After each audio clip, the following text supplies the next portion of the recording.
noches, bienvenidos a Desacuerdo. Esta noche dos temas. En la primera parte, una entrevista al ministro de Gobierno, Eduardo del Castillo, a propósito de todo lo que ha sucedido esta semana, narcovuelo, y también hablar un poco de esta gestión que ha estado permanentemente bajo fuego cruzado.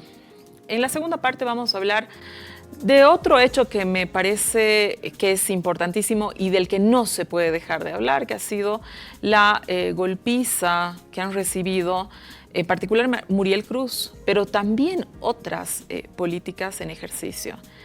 Bien, vamos a introducirnos a nuestro primer tema, ¿no? Contándoles un poco de qué se trata, sobre todo para nuestro público internacional. Hace 4 meses, el 12 de febrero, un avión Wamos Air estaba alquilado por Boliviana de Aviación, había salido de Santa Cruz, dirección Barajas, Madrid. Arriba al aeropuerto con una carga de 16 cajas, enviadas por la empresa de courier José María, destino la empresa de courier La Bolivianita en España. 4 de las 16 cajas contenían ropa, 12 cajas contenían cocaína. Las autoridades españolas que estaban haciendo un operativo para detectar operaciones irregulares a través de la carga no reclamada se toparon con 478 kilogramos de cocaína, según la versión del Ministerio de Hacienda español, que se publicó y se hizo conocer en fecha 30 de mayo.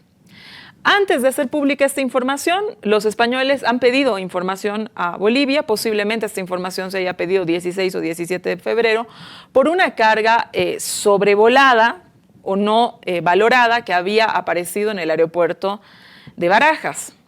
En consecuencia, la pregunta es, ¿quién ha recibido en Bolivia este requerimiento? Y aquí hay varias versiones.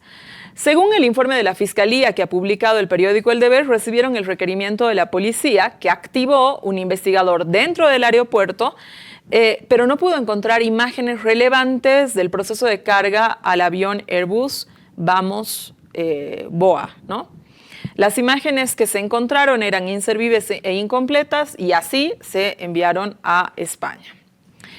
El grupo de seguridad del aeropuerto dijo que se había requerido las imágenes a la administración del aeropuerto y a BOA.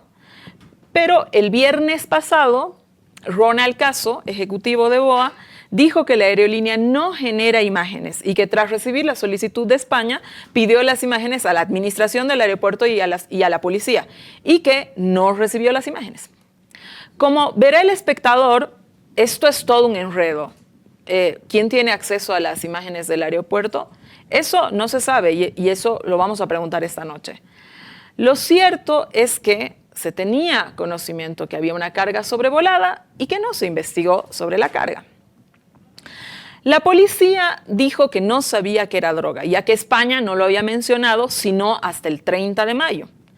Al día siguiente de que se hizo este anuncio y que de alguna manera fue público, o sea, el 31 de mayo, nos enteramos que las imágenes de la aduana fueron borradas, justo cuando comenzaba la investigación. Bien, este escándalo ha derivado en que existan ya 8 personas detenidas, los remitentes de la carga, es decir, aquellos del courier José María, que tenían ya antecedentes de narcotráfico, un jefe policial, el encargado de canes que olfatean los equipajes, miembros de la aerolínea y también un personal de la aduana. Esto de alguna manera se traduce en que este crimen fue posible por la existencia de una red de funcionarios de varias instituciones. Estas noticias, por supuesto, han revuelto aún más el campo político de lo que ya venía bastante alterado por situaciones previas que son de conocimiento público. En el centro del huracán esta semana ha estado otra vez el ministro Eduardo del Castillo, con quien vamos a conversar después del corte. Quédese con nosotros. Con nosotros, como lo anunciábamos, el ministro de Gobierno Eduardo del Castillo. Eduardo, bienvenido. Muchísimas gracias, querida Susana, por la invitación y prestos para poder responder cualquier interrogante que tengan sobre este o sobre cualquier tema referente al Ministerio de Gobierno. Bueno, un ministerio que ha estado siempre bajo fuego cruzado, así que me interesa hacerte no solamente preguntas sobre este tema, que por supuesto ha generado mucha polémica, sino además sobre otros de tu gestión. Bien, has hecho una explicación muy pormenorizada en los medios de comunicación de lo que ha pasado con este narcovuelo, pero me han quedado algunas lagunas, Eduardo, que quisiera que me las resuelvas. Primero, ¿qué instituciones del Estado recibieron el reporte de España de esta carga sobrevolada o sin valorar, como se llama, ¿no?, técnicamente en febrero? Y luego, ¿cómo es que funciona el sistema de seguridad de los videos en Viru Viru? ¿Quién los administra? ¿Quién tiene acceso a esas imágenes? Básicamente hay una serie de instituciones que desempeñan funciones al interior del Aeropuerto Internacional de Viru Viru, como en cualquier aeropuerto internacional. Hay normativas de seguridad que no la inventamos evidentemente los bolivianos, sino que aplicamos la normativa internacional de acuerdo a la realidad de cada aeropuerto. Son distintas instituciones, algunas con más presupuesto, otras con menor presupuesto, y eso es básicamente lo que tenemos que empezar a solucionar de aquí hacia adelante, por instrucciones también de nuestro presidente Luis Arce Catacora, que ha pedido que nos reunamos los 3 ministerios que vemos la temática o estamos involucrados en el tema de la seguridad del aeropuerto como tal, y evidentemente las instituciones dependientes, y es básicamente lo que estamos haciendo. Referente a la primera pregunta, la primera pregunta decía, ¿quién tuvo el primer conocimiento sobre este elemento? Básicamente fue la empresa estatal boliviana de aviación, que recibe un correo electrónico dentro del territorio nacional y les manifiestan y les comunican por qué existía una carga sin ningún número de guía y sin ningún número de correspondencia para que llegue a Madrid, España. Por tanto, a partir de ahí inicia una investigación solo y en cuanto a una carga que no tenía ningún tipo de registro en España. Y a partir de ahí, BOA empieza a solicitar información a una de ellas, ERCOP, y básicamente ERCOP solicita información a NAVOL, a BOA y a otras instituciones que le retroalimenten con toda la información, documentación, sean video, fotografía, etcétera, etcétera, roles de turno para saber cómo había llegado este cargamento sin ningún número de guía al avión. Ahí pasan dos cosas. Las imágenes, según versa un reporte que presenta el periódico El Deber, que las imágenes que se envían a España son imágenes inservibles, que no tenían mayor contenido, que no decían prácticamente nada, ¿no es cierto? Y luego, la siguiente pregunta es ¿quién tiene acceso a las imágenes? Porque hemos conocido, Eduardo, que se han borrado imágenes. Evidentemente, aquí hay que hacer una diferenciación en cuanto a las cámaras y qué cámaras se borraron. Las primeras cámaras que nos anoticiamos o se anoticiaron las personas de seguridad al interior del aeropuerto son las cámaras de NAVOL. Esas son las cámaras que no existen hasta este momento. NAVOL hace una comunicación oficial tanto a la empresa estatal boliviana de aviación como a ERCOP en Bolivia y les manifiestan: tenemos problemas eléctricos, hay un problema de mantenimiento de las cámaras de seguridad al interior del aeropuerto internacional de Viru Viru. Y básicamente la respuesta oficial de NAVOL a estas instituciones es esa. No tenemos ningún tipo de información, documentación referente a estas cámaras. Es más, ese día, el 11 de febrero, iba a ingresar una empresa de mantenimiento a hacerle un mantenimiento a las cámaras de seguridad que básicamente están grabando y filmando todo lo que acontece en el área estéril del aeropuerto. Sin embargo, gracias a la investigación que está llevando a cabo el Ministerio Público, se ha podido determinar que sí existían cámaras de seguridad ese día. No obstante, faltan 55 minutos de grabación. Adicionalmente, ya en la investigación, cuando hay un video que empieza a circular en los medios de comunicación, en las redes sociales, donde se ve a funcionarios de la empresa estatal boliviana de aviación que están rompiendo los precintos para introducir la carga ilícita en esos pequeños contenedores, o son los más conocidos en el ámbito aeronáutico como las AQE. Por tanto, son dos imágenes que no se pudieron encontrar. La primera es la de las aduanas, donde quien manipulaba las cámaras de seguridad actualmente se encuentra detenida en el Centro de Rehabilitación de Palmasola, y lo que ahora está investigando el Ministerio Público es quién administraba las cámaras de NAVOL. Cada institución al interior del aeropuerto, de acuerdo a sus manuales, de acuerdo a sus procedimientos, a sus funciones, tiene ubicadas cámaras de seguridad en lugares específicos. Solo para tener algún dato para que la gente tenga conocimiento, la aduana nacional al interior del Aeropuerto Internacional de Viru tiene 180 cámaras de seguridad donde cumple y desarrolla sus funciones. La Fuerza Especial de Lucha contra el Narcotráfico ni siquiera alcanza a 10 cámaras de seguridad, y precisamente esas falencias son las que tenemos que ir resolviéndolas, y ahora hemos decidido entre todas las autoridades y todas las instituciones involucradas dentro del aeropuerto que compartimentemos esta información en tiempo real. ¿Qué pasa si a la aduana se le borran las cámaras de seguridad o a la empresa Nabol se le borran las cámaras de seguridad? Van a existir otras instituciones del Estado que puedan almacenar con fines de seguridad estos elementos para que no vuelva a suceder lo que sucedió el pasado 11 de febrero en nuestro país.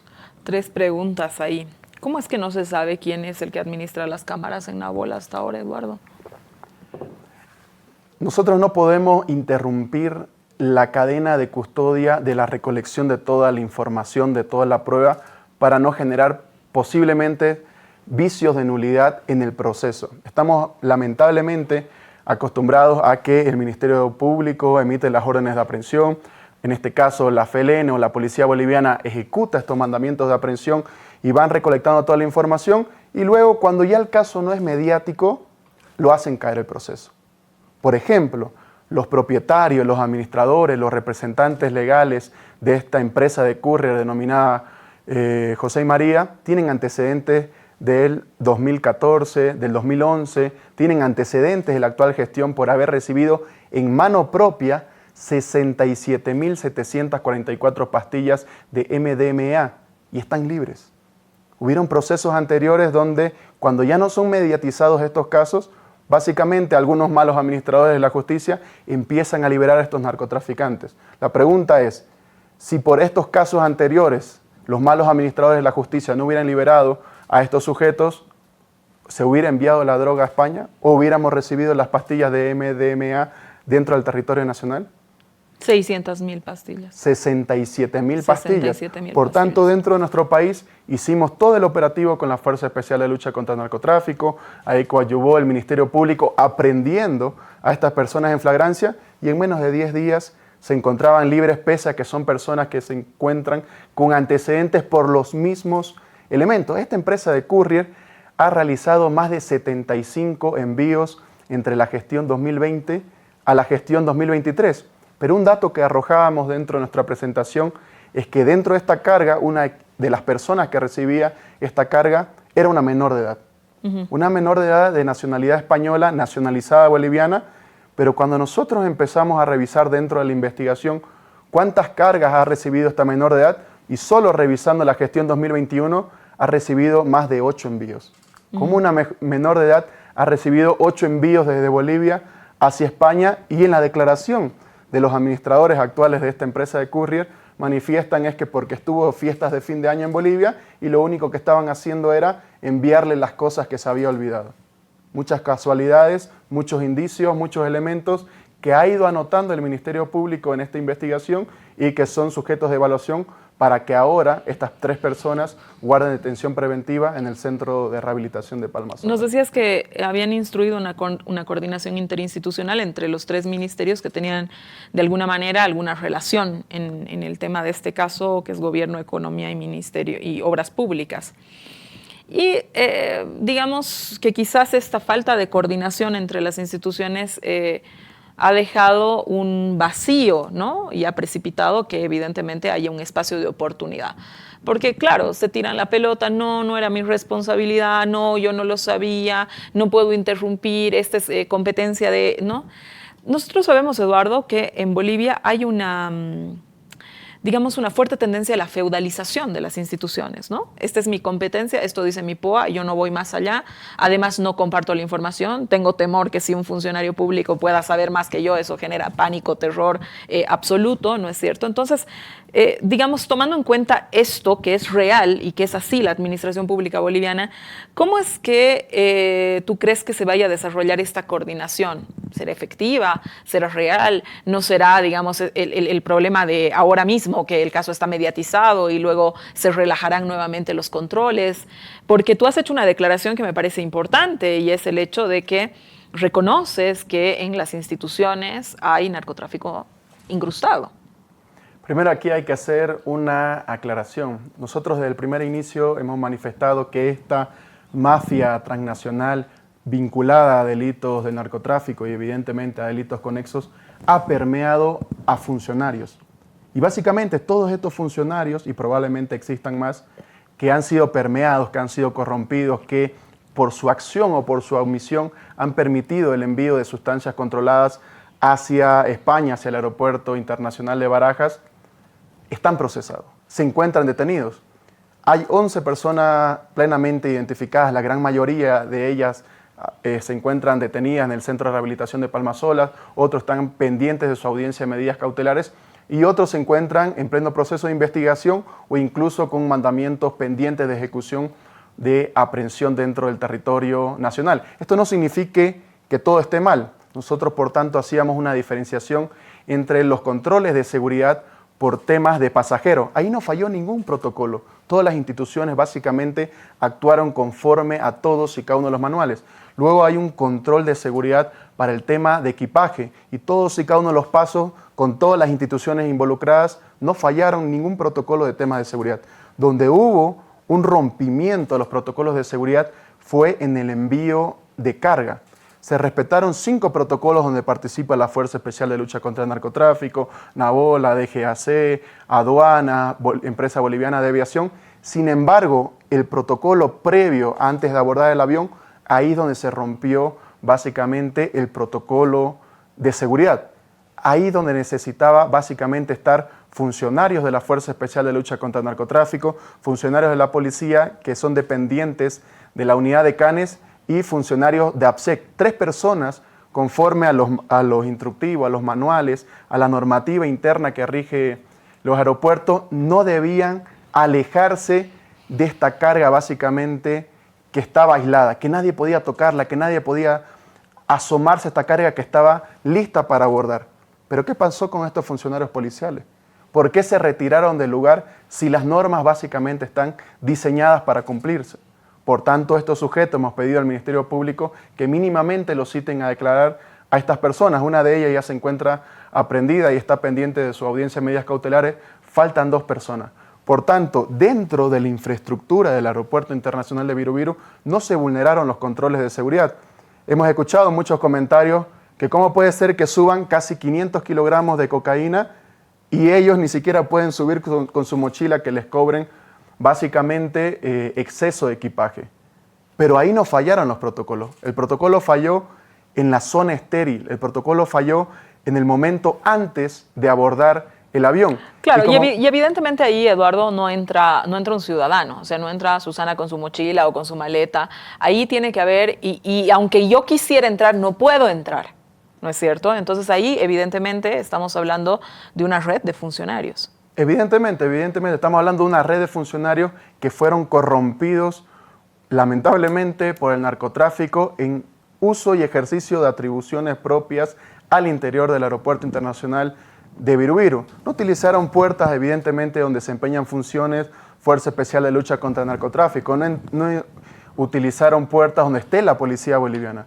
Buscaron los puntos más flacos donde participen mayores cantidad de personas porque al final del día lo que busca el narcotráfico es mayor ganancia, mayores utilidades, evidentemente de manera ilegal, y mientras menos personas participen en transportar esta sustancia controlada, es mayor rédito económico obtenido de manera ilegal para estas personas.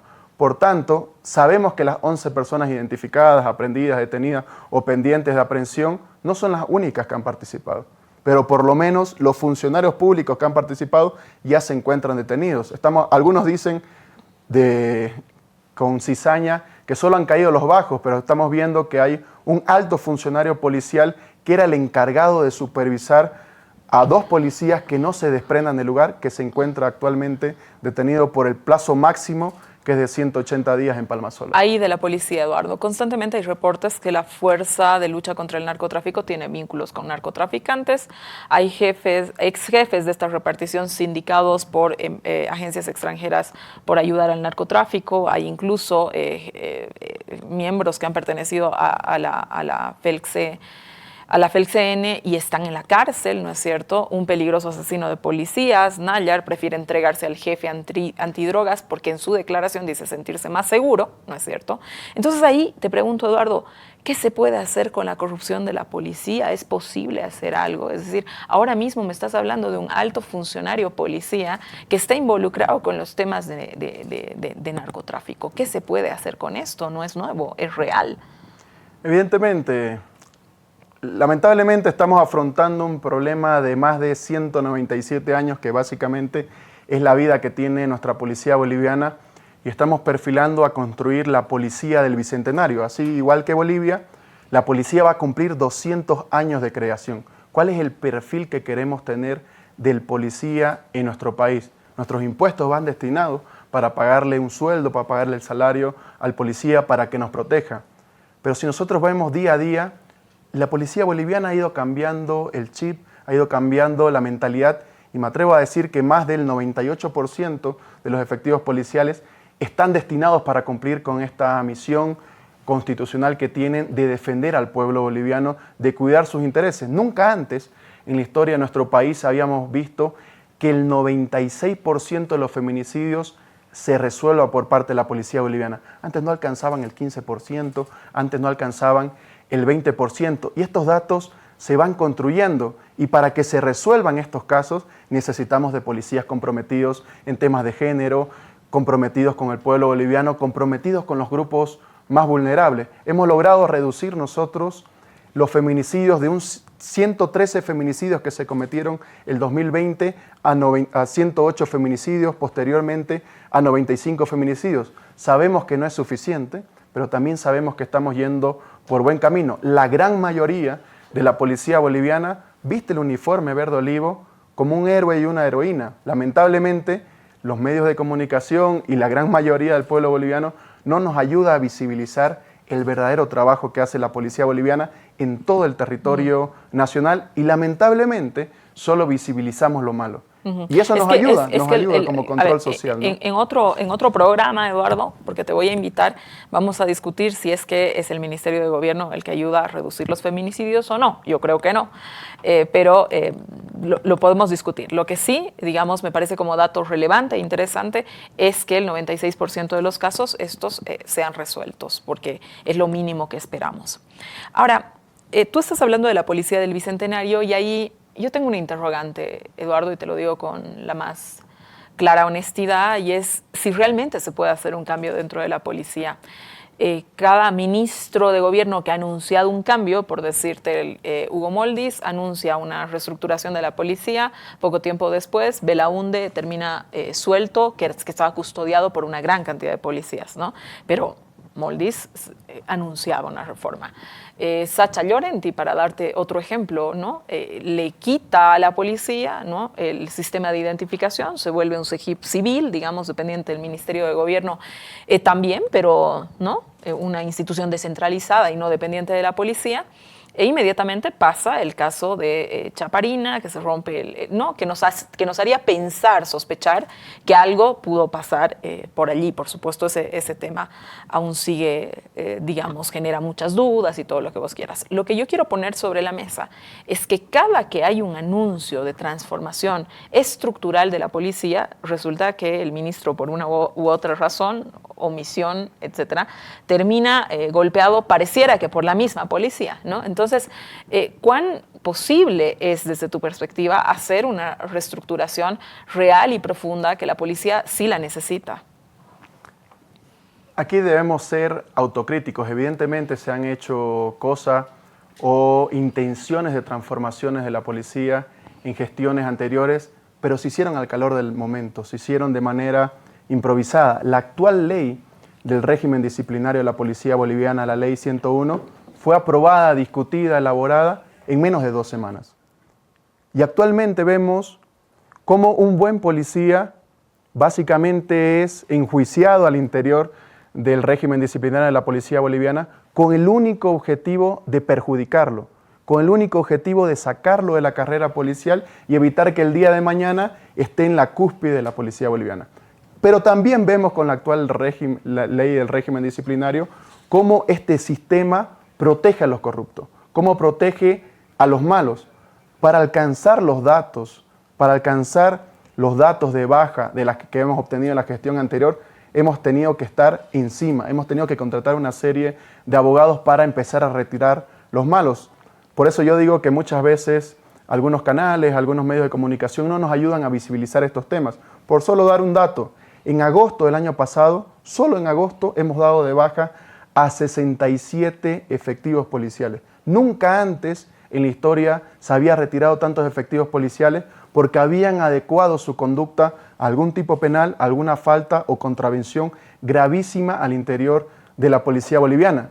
Y eso no es mandando, eso no es dando instrucciones, eso es estando encima. Por eso yo manifiesto en este momento que la gran mayoría de la policía boliviana dice: yo el día de mañana, cuando la policía boliviana cumpla 200 años de creación, cuando tengamos la policía del Bicentenario, quiero que un niño me vea en la calle y diga: ¿cómo está, oficial? ¿Cómo está, señor policía? Queremos que la gente se sienta orgullosa de tener un policía al frente, y es precisamente lo que estamos construyendo. Y la mejor forma de hacerlo es retirando a los malos. Ese es uno de los elementos con los cuales estamos trabajando. Ya hemos aprobado la ley de carrera de generales y ascensos de la policía boliviana, que básicamente eliminaba unas cuestiones subjetivas políticas al interior de la policía boliviana. Cuando nosotros ingresamos a hacernos cargo del Ministerio de Gobierno, un memorándum del ministro, y eso continúa actualmente, vale más de 40 puntos. Una maestría de un policía vale 20 puntos, pero un recorte de periódicos valía más de 10 puntos. Entonces pagaban a alguien para que publique todos los días en el periódico, y una persona que estaba en el lugar 80 de su curso aparecía dentro de los primeros 3. Entonces, ¿cómo un buen policía podía ser premiado al interior de la policía? Ahora, desempeñar funciones al interior de la Fuerza Especial de Lucha contra la Violencia es el lugar donde suma más puntaje. Ya no es un lugar de castigo desempeñar funciones dentro de la FELCB, sino es un lugar de privilegio que el día de mañana me va a ayudar a ser comandante, me va a ayudar a ser general, etcétera, etcétera.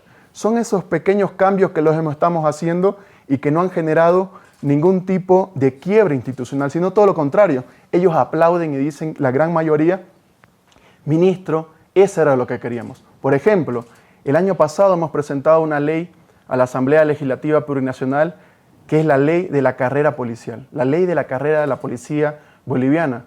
Ya va a ser un año que no la tratan ese proyecto normativo. Esa ley, en una de sus disposiciones finales, dice: le damos un plazo al Ministerio de Gobierno de elaborar la nueva ley del régimen disciplinario, una nueva ley de evaluación y desempeño al interior de la policía boliviana. Pero toda la planificación que tenemos necesita ser construida y ejecutada de manera conjunta. Y eso es básicamente lo que venimos diciendo todo este tiempo. El pueblo boliviano ya no quiere la pelea entre políticos, lo que el pueblo boliviano quiere es gestión y resultados. Y la única forma de hacerlo es trabajando todos los poderes de manera conjunta. Ahí vamos a entrar, Eduardo, a la pelea entre políticos. Tú has hecho una mención a la DEA, que es la Agencia Antidrogas de Estados Unidos, y eso de alguna manera ha desatado una tensión política muy importante con tu ministerio, contigo mismo y el presidente Evo Morales y los allegados a su gestión. ¿Qué relación tiene este gobierno con la DEA? ¿Te arrepientes de haber hecho alguna mención a la DEA? Digo porque esto, ¿no es cierto?, ha generado una cadena de tensiones entre tu ministerio, tus acciones y lo que conocemos como el levismo. Básicamente, siempre que se toca Bolivia en temas de narcotráfico, en temas de delito, como Ministerio de Gobierno tenemos la obligación de pedir información a quienes versan o utilizan de manera correcta o incorrecta el nombre de nuestro país. Si hay una agencia internacional que dice Bolivia está involucrada en temas de narcotráfico, Bolivia está involucrada en delitos A, B, C o D, tenemos que investigar, tenemos que pedirle la información y dentro de nuestra jurisdicción vamos a investigar. Pero la actual administración no ha tenido ni un solo contacto con la DEA, y esto se debe a un solo elemento. Cuando la DEA estuvo en nuestro país, estuvo involucrada en hechos de corrupción, estuvo involucrada en hechos de narcotráfico y estuvo involucrada en la masacre a los productores y productoras de la hoja de coca dentro del territorio nacional. Y son cosas que ha quedado en la memoria del pueblo boliviano. Por ejemplo, nosotros veíamos unos recortes de prensa de la década de los 90 y el hijo de Noel Kempff decía, la DEA mató a mi padre. Un biólogo, uno de los biólogos más importantes que teníamos en nuestro país, aseguraba en esa época que la DEA había matado a su padre porque él, mientras hacía su investigación en lo que ahora se conoce como el Parque Noel Kempff Mercado, se encontró con gente vinculada al narcotráfico que le quitó la vida a su padre. Y él, luego de realizar una serie de investigaciones, detectó que la DEA en ese momento estaba involucrada. Por tanto, no necesitamos la presencia de la DEA porque hemos ido comprando datos, gestión, la inversión en temas de presupuesto en materia de lucha contra el narcotráfico y nuestra lucha soberana, nuestro modelo soberano en materia de narcotráfico ha generado resultados en nuestro país. Pero ya sabemos que eso no es suficiente. Necesitamos regionalizar la lucha contra el narcotráfico, así como muy bien lo manifestó nuestro presidente en las Naciones Unidas. Si Bolivia realiza los esfuerzos de manera unilateral, no va a obtener los resultados. Si existe otro país de la región que los realiza de manera unilateral, no va a obtener los resultados porque estas organizaciones criminales producen en determinado territorio, utilizan otros territorios como tránsito de la droga y finalmente van a terceros países como países consumidores. Por tanto, necesitamos trabajar todos de manera conjunta. Y eso es lo que hicimos desde la gestión 2021, 2022 y estamos aplicando en la gestión 2023. Los grandes operativos que hemos efectuado dentro del territorio nacional es por coordinación con Colombia, con Perú, con Ecuador, con Chile, con la Argentina e incluso con España. Necesitamos seguir intercambiando información de manera constante. La respuesta técnica a este tema, Eduardo, pero evidentemente hay una tensión política que creo que todos la vemos todos los días en las noticias, etcétera. Has iniciado en calidad personal un juicio por difamación en contra del exministro Carlos Romero, que te ha acusado de protección al narcotráfico. Cuéntanos sobre eso. Básicamente, nunca trato de politizar cuestiones personales. No es el único proceso que he iniciado en contra de esta persona, ni en contra de otras personas. No lo he ventilado esto en temas comunicacionales, no he hecho alarde político de esto, porque quiero que las instancias correspondientes hagan justicia con estos casos. No podemos construir un Estado con unidad, no podemos construir una patria digna, no podemos construir el país que soñaron nuestros abuelos, soñaron nuestros padres, nuestras madres, si siguen habiendo personas que hablan y dicen lo que piensan. Necesitamos construir un país con respeto, con unidad y respetando al otro. No podemos inventarnos cualquier cosa del otro sin ninguna prueba, sin ningún fundamento y por tanto en este caso y en otros casos que hemos iniciado procesos personales, he contratado a un abogado personal y yo evidentemente soy abogado y estoy supervisando estos procesos.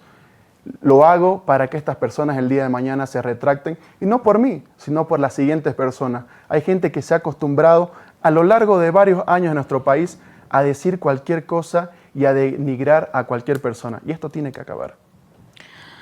Bien, eso Eduardo, te haría una mención a la necesidad de reglamentación que tenemos por acoso y violencia política. A veces nos encontramos con acoso y violencia política y no tenemos dónde acudir porque no existe reglamentación. A ver, eres cruceño, ya para ir cerrando nuestra entrevista, eres cruceño, el movimiento cívico te ha acusado varias veces de traidor. Además, constantemente el Ministerio de Gobierno está asociado con temas que de pronto no le gustan a la oposición, mucho menos al movimiento cívico. La detención de los que cobardemente y brutalmente recientemente golpearon a la asambleísta Muriel Cruz eran militantes de Creemos y abanderaban el cruceñismo. ¿Cómo procesas en lo personal esta bandera, esta presión, digamos, regionalista en contra de ti? Porque este es tu departamento, ¿no? Creo que no existe una presión del departamento de Santa Cruz. El departamento de Santa Cruz es un departamento amigable, así es su gente. La ley del cruceño es la hospitalidad. Y básicamente esta es la tierra de las oportunidades y de la gran mayoría. La lengua más hablada después del castellano en el departamento de Santa Cruz es la lengua quechua, el idioma quechua. Por tanto, eso es el departamento de Santa Cruz, donde todos y todas podemos convivir en paz.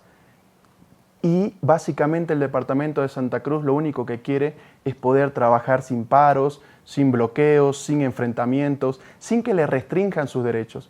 Y precisamente quien está generando estas condiciones es el gobierno nacional, generando mayores oportunidades, sacando a la gente de la extrema pobreza, sacando a la gente de la pobreza y construyendo ese país que tanto anhelamos. Por tanto, no sentimos ningún tipo de presión porque evidentemente hay políticos que lo único que generan es polemizar, buscar aspiraciones personales y eso tiene que acabar en algún momento. Cuando todas y todos entendamos que si nos unimos y podemos trabajar de manera conjunta, el beneficio no va a ser personal, sino que el beneficio va a ser para todo el pueblo boliviano y es precisamente lo que nos demanda la gente en las calles. Dejen las peleas de un lado y empiecen a trabajar y a hacer gestión. Y es básicamente lo que nos dice el presidente en todas las reuniones que tenemos. No caigan en trampas políticas, no caigan en peleas políticas, en peleas personales, sino que ustedes enfóquense en gestión, porque eso va a ser lo que va a ser recordado el día de mañana por todo el pueblo boliviano.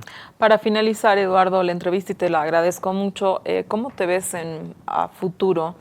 Hay acusaciones en contra tuya de la izquierda, hay acusaciones en contra tuya de la derecha. Bueno, ya nos has respondido qué dices a esas acusaciones, pero ¿cómo te miras tú a futuro? Básicamente uno de los elementos que más me gusta dentro de mi carrera, mi profesión, es la docencia. No he podido ejercerla, he tenido que suspenderla la docencia, porque este trabajo amerita que le dediquemos el 100% de nuestro tiempo. Entonces, en un futuro cercano, si es que no estoy más calvo, me gustaría volver a la docencia y de alguna manera también recuperar el tiempo que no le he dado a mi familia, a mis hijas, y recuperar ese tiempo. Eso es básicamente de cómo me veo en un futuro. Bueno, muchísimas gracias por la entrevista, Eduardo. Han quedado pendientes algunos temas de los que me gustaría seguir hablando contigo. Por ejemplo, analizar un poco más Santa Cruz, analizar un poco más estas tensiones políticas al interior del movimiento al socialismo, sobre lo que has escrito. Así que te comprometo para otra oportunidad. Claro que sí, podríamos hablar también de gestión, de cómo hemos transformado el Ministerio de Gobierno, cómo hemos eliminado las filas en el CEGIP, cómo hemos reducido el tiempo de demora para llegar a nuestro país en migración de 3 horas a media hora. Hay muchos temas por hablar y vamos a estar aquí presentes en una siguiente actividad. Te demando, Eduardo. Tú sabes que los ataques en redes sociales, etcétera, este acoso que luego termina en golpes a una mujer, empieza en un lugar. Y si uno se acerca a la policía te mira con cara de susto y no sabe qué hacer con tu denuncia. ¿No es cierto? Ahí, públicamente te comprometo a encontrar un camino para ver a dónde se puede llevar estas denuncias de acoso que son sistemáticas en contra de mujeres políticas. Evidentemente, y un dato que seguramente hay que hablarlo, hay que discutirlo en todo el territorio nacional, es que creemos que las mujeres están tomando la batuta en temas de la política. Hemos visto el enfrentamiento o el ataque brutal que ha recibido nuestra asambleísta departamental Muriel Cruz en el departamento de Santa Cruz. Hemos visto hace un par de semanas el enfrentamiento que ocurrió al interior de la Asamblea Legislativa Plurinacional, también entre mujeres, el conflicto que ha existido en el Consejo Municipal en Cochabamba, también en mujeres, y ahora vemos cómo en otros espacios las mujeres están llevando la batuta política dentro del territorio nacional. Evidentemente, tenemos que cambiar una serie de aspectos, una serie de elementos al interior de la policía boliviana.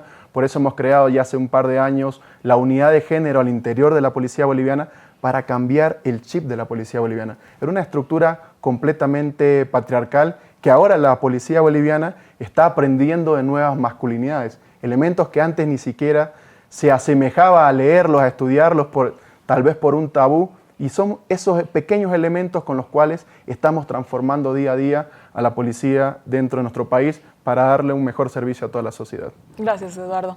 Quédese con nosotros que venimos ya no más a hablar de lo que ha sucedido precisamente esta semana con las mujeres que han sido pateadas, literalmente pateadas en el piso, que hacen política. Quédese con nosotros. No quise dejar pasar este tema que me parece terrible, me toca personalmente. No lo voy a contar, vamos a ver las imágenes.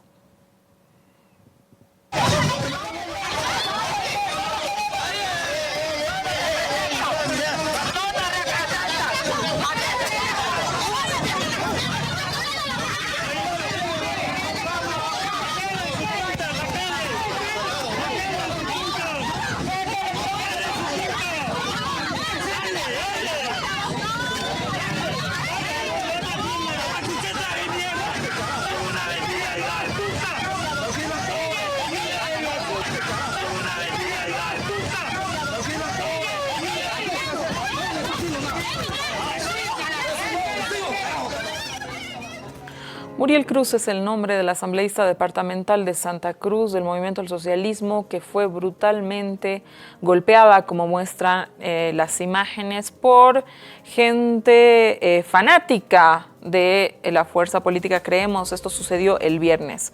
Otro grupo de enajenados de la misma fuerza política el miércoles pasado veja a una líder guaraní. Veamos las imágenes. Desde la asamblea, de acuerdo a nuestros usos y costumbres. Eso en Parapitiguazú, Charagua Norte, y bueno, ahí tenía que dar gris. También se salieron la dirigencia que lo está acompañando. Se salieron y lo dejaron a las bases, y las bases siguieron el proceso donde lo han revocado el 15 de febrero. Mi padre, hemos estudiado en los mismos colegios, hemos transitado en el pueblo, porque los dos...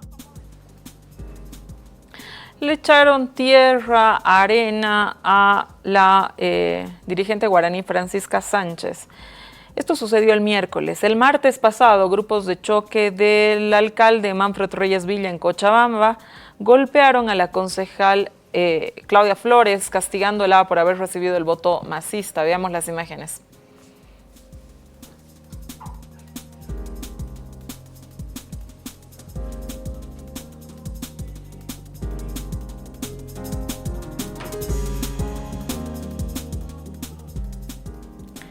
Bien, todo esto sucedió esta semana, martes, miércoles y viernes nos han dado la nota y los golpes. Estoy con Lourdes Montero, doctora en Ciencias Sociales, especialista en género. Lourdes, querida, bienvenida. Qué pena citarte para hablar de este tema, qué pena ver estas imágenes. ¿Por qué ocurre esto? ¿Por qué con tanta frecuencia? Mira, es una pena que tengamos estos casos emblemáticos como el de Claudia Flores, Muriel Cruz, Francisca Sánchez, para conversar sobre la instrumentalización de las mujeres en el campo político, ¿no?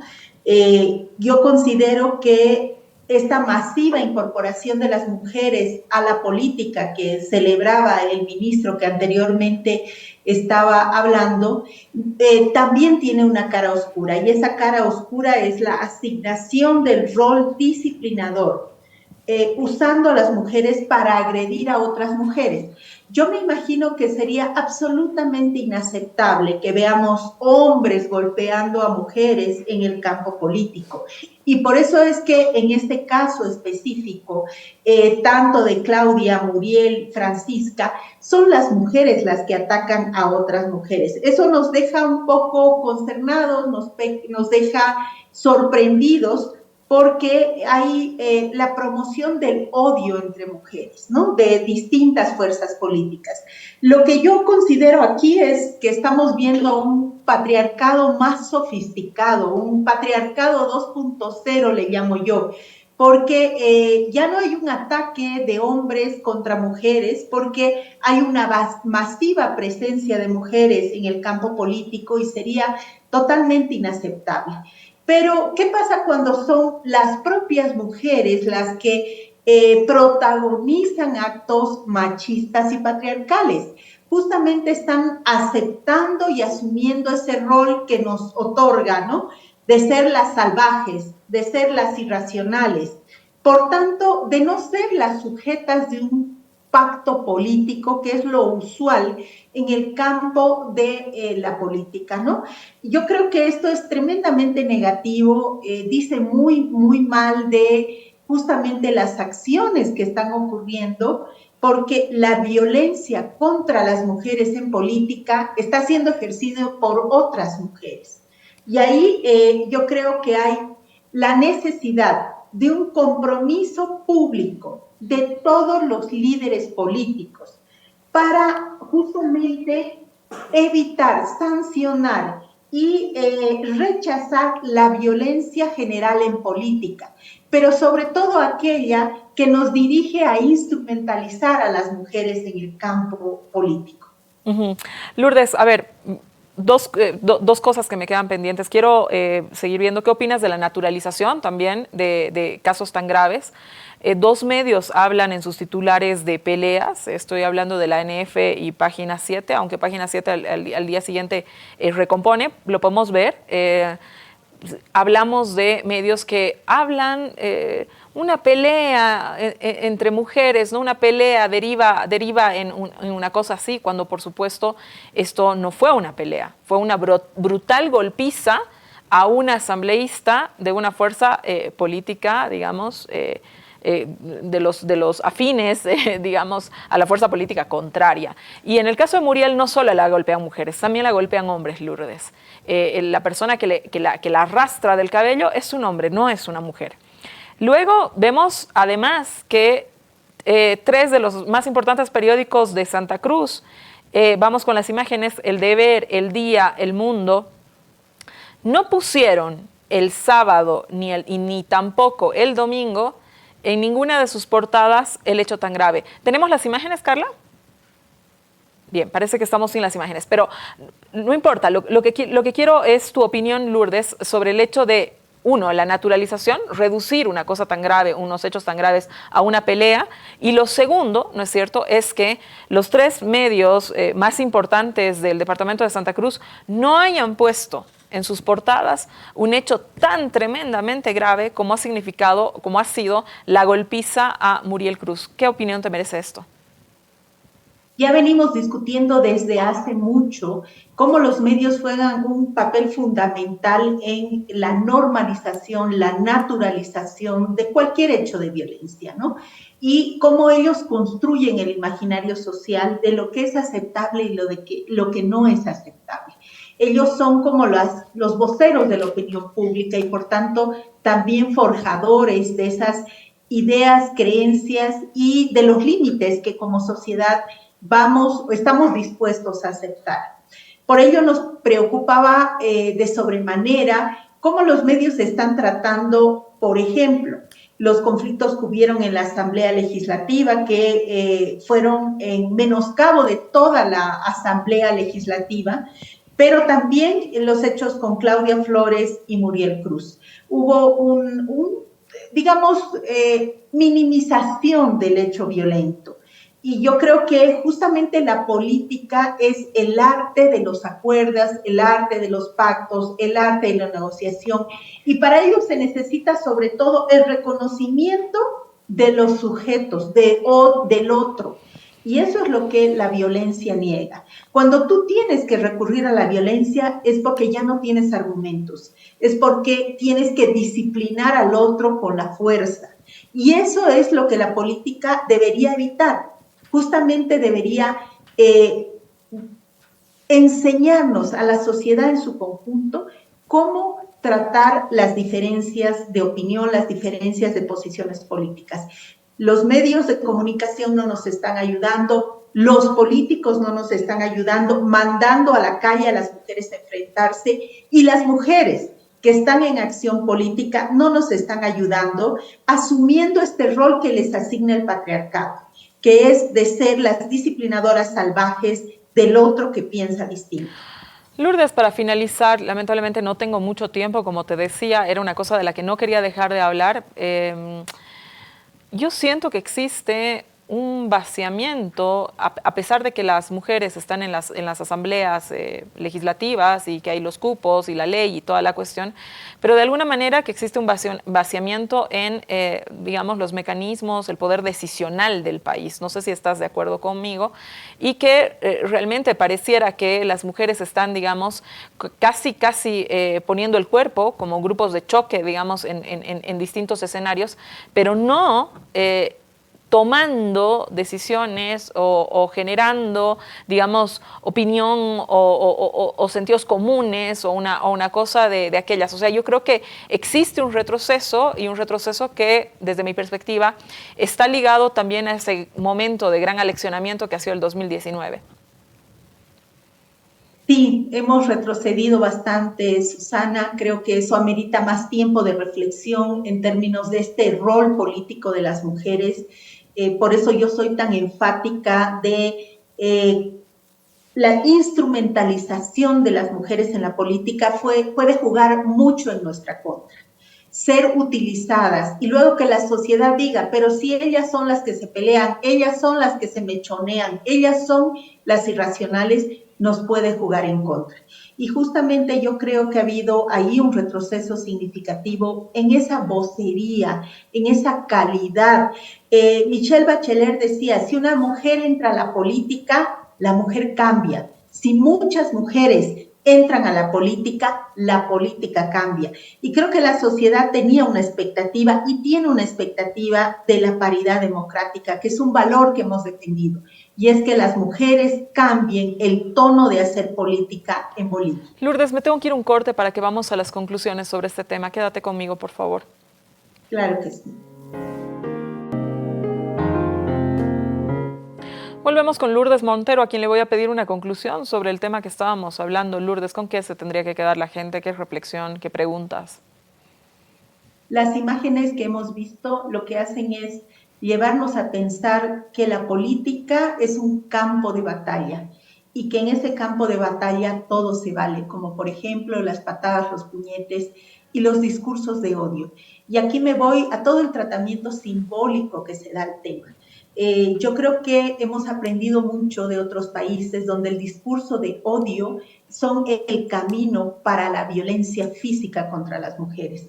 Luego se naturaliza que alguien saque una pistola y le dispare en la cabeza a una vicepresidenta.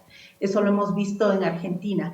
Creo que en Bolivia estamos a tiempo para autorreflexionar sobre nuestro rol en la discusión, en el campo político y en la democracia. Gracias, Lourdes, por habernos acompañado esta noche y definitivamente golpear a las mujeres ha cumplido uno de sus objetivos. Yo coincido con esta apreciación de Lourdes de que se ha retrocedido. Seguramente necesitamos más espacio para hablar.